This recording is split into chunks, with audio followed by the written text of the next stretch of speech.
بسم اللہ الرحمن الرحیم۔ السلام علیکم ڈیئر اسٹوڈنٹس، امید کرتا ہوں آپ لوگ ٹھیک ہوں گے اور اب لوگوں کی زندگی خوشیوں کے ساتھ گزر رہی ہوگی۔ اللہ تعالیٰ آپ لوگوں کو دنیا اور آخرت دونوں جہانوں کی کامیابی عطا کریں اور ہم سب کو اللہ تعالیٰ دنیا اور آخرت دونوں جہانوں کی خوشیاں اور الطاف نظریہ ہم سب پہ اللہ تعالیٰ کی ہو، اور یہی ہماری دعائیں ہیں۔ لیکن بڑھتے ہیں اس ویڈیو میں اشعار کی تشریح کی طرف، تاکہ آپ کو یہ جانکاری ہو، اشعار کی تشریح آپ کو آسان ہو۔ امید ہے، واثق ہے، امید ہے کہ آپ کو صحیح طریقے سے تشریح سمجھ آ رہی ہوگی۔ اللہ تعالیٰ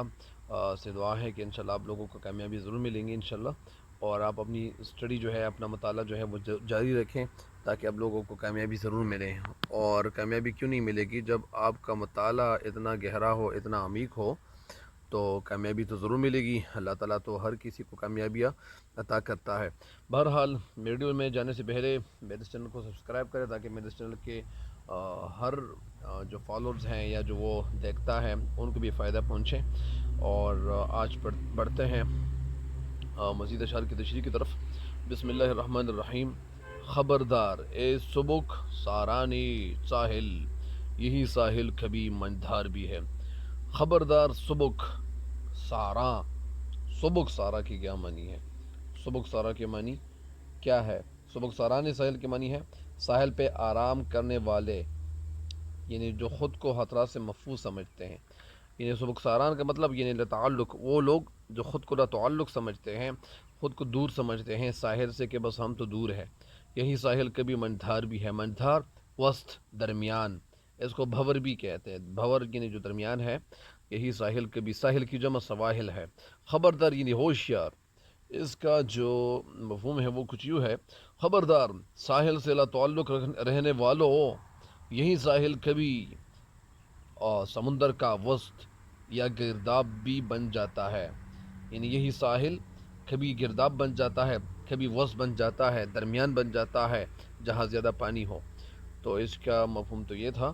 ابھی شعر کی تشریح کی طرف آپ لوگوں کو لیے چلتا ہوں۔ شعر کی جو حقیقت ہے وہ بیان کرتے ہیں، اور بیان کیا کرتے ہیں، کیوں کرتے ہیں، کس طرح کرتے ہیں۔ شعر میں کہنا یہ چاہتے ہیں کہ اس ساحل پہ، اس آرام سے رہنے والوں، تجھے اپنی آنکھیں کھلی اور دماغ تیز رکھنا چاہیے، کیونکہ ظاہر میں تو یہ دنیا کا یا دریا کا ساحل نظر آتا ہے، ٹھیک ساحل نظر آتا ہے، آپ لوگ سمجھ رہے ہو کہ یہ کنارہ ہے، کنارہ نہیں، کنارہ ہے ساحل کا،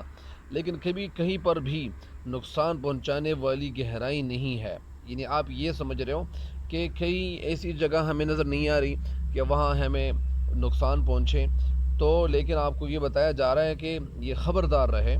کہ کبھی یہ جو جگہ ہے جہاں سے آپ کو نقصان کا اندیشہ نہیں ہے، کہ آپ یہ سمجھ رہے ہو کہ یار ہمیں تو نقصان نہیں پہنچے گا، لیکن یہ جگہ خطرناک بھی ہو سکتی ہے۔ لیکن کبھی ایسا موقع بھی آ سکتا ہے کہ دریا میں طغیانی آ جاتی ہے، سیلاب آ جاتا ہے، فلڈنگ ہوتی ہے، یا فلڈ آ جاتا ہے، تو یہی ٹھیک ٹھاک ساحل جو گرداب میں ہے، یہ وسط میں تبدیل ہو جاتا ہے۔ یعنی وہ جگہ جہاں پانی ہو، تو یہ ساحل کبھی کبھار گرداب میں، بھور میں تبدیل ہو جاتا ہے، جو انسان کو پھر کیا کرتا ہے، انسان کو دبوچ لیتا ہے، اور انسان یہاں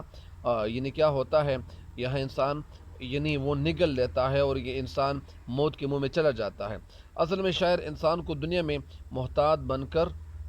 رہنے کا مشورہ دیتا ہے۔ یعنی مشورہ اس لیے دیتا ہے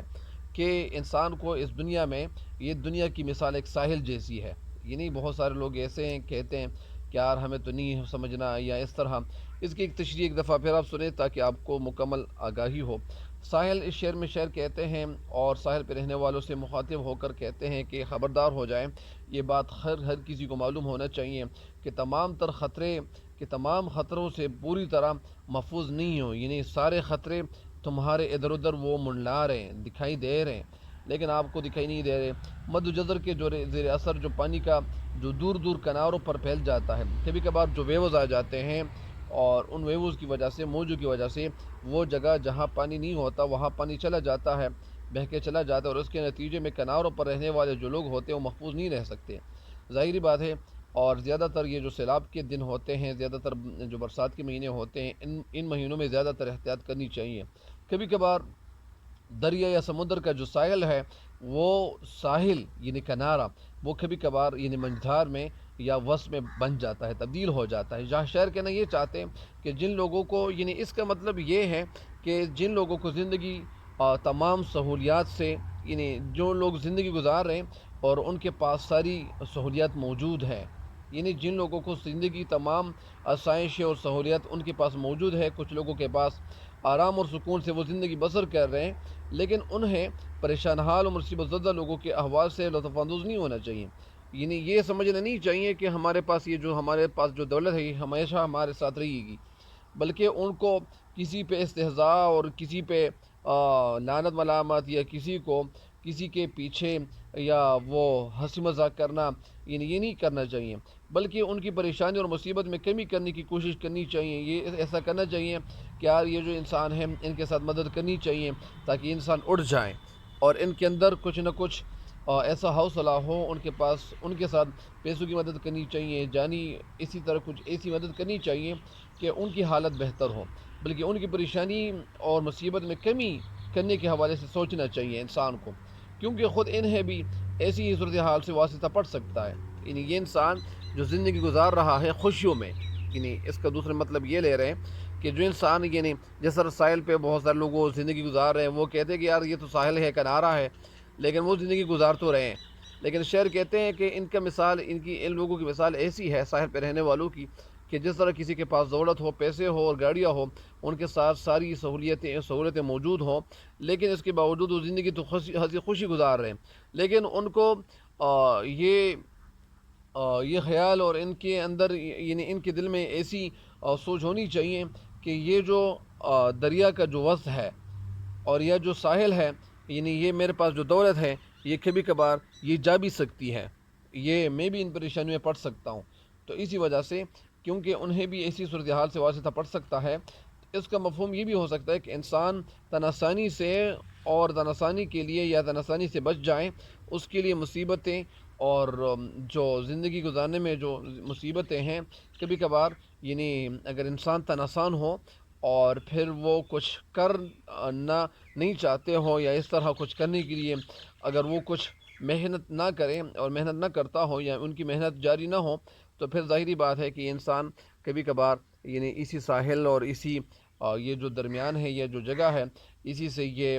کبھی کبھار ان کا واسطہ پڑ سکتا ہے اور یہ بھی اسی مجدار میں چلا جا سکتا ہے۔ تو چنانچہ اس طرح سخت محنت کی طرف یہ اس شعر میں ترغیب دی گئی ہے، انسانوں کو سمجھایا گیا ہے، ہوشیار کیا گیا ہے کہ اے انسان خبردار، یعنی ہر وقت کوشش جاری رکھو، اور کبھی یہ مت سوچو کہ ہمارے پاس جو پیسہ ہے، جو دولت ہے، یہ ہمارے پاس ہمیشہ رہے گی، بلکہ انسان کو کیا کرنا چاہیے، انسان کو یہ کرنا چاہیے کہ ان کو ہر وقت یعنی کچھ نہ کچھ محنت کرنی چاہیے،